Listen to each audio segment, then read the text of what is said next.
We've made significant progress from the debacle that was left by President Trump in his last term. We find ourselves in a situation where, number one, we have to make sure that we have a fair tax system. I ask anyone out there in the audience or anyone out watching this debate, do you think the tax system is fair? The fact is that I said nobody even making under $400,000 had a single penny increase in their taxes and will not, and if I'm reelected, that'll be the case again. But this guy has increased your taxes because of the deficit, number one. He's increased inflation because of the debacle he left after the way he handled the pandemic. And he finds himself in a position where he now wants to tax you more by putting a 10% tariff on everything that comes into the United States of America. What I did, when, for example, he wants to get rid of the ability of Medicare for us to be able to negotiate drug prices with the big pharma companies. Well, guess what? We got it down to $35 for insulin instead of $400.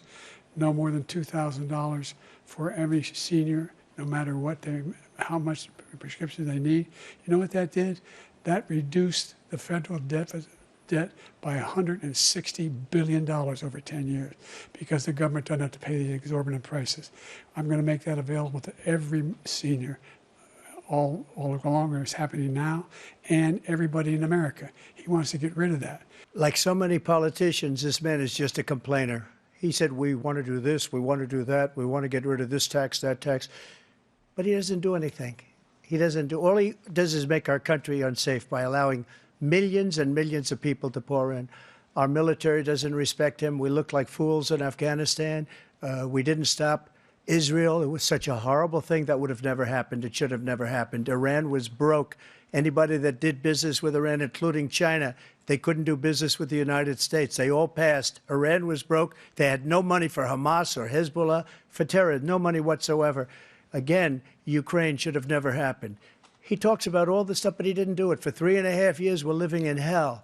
We have the Palestinians and we have everybody else rioting all over the place. You talk about Charlottesville. This is 100 times Charlottesville, 1,000 times. The whole country is exploding because of you, because they don't respect you, and they have to respect their president, and they don't respect you throughout the world. What we did was incredible. We rebuilt the military. We got the largest tax cut in history, the largest regulation cut in history. The reason he's got jobs is because I cut the regulations that gave jobs, but he's putting a lot of those regulations back on.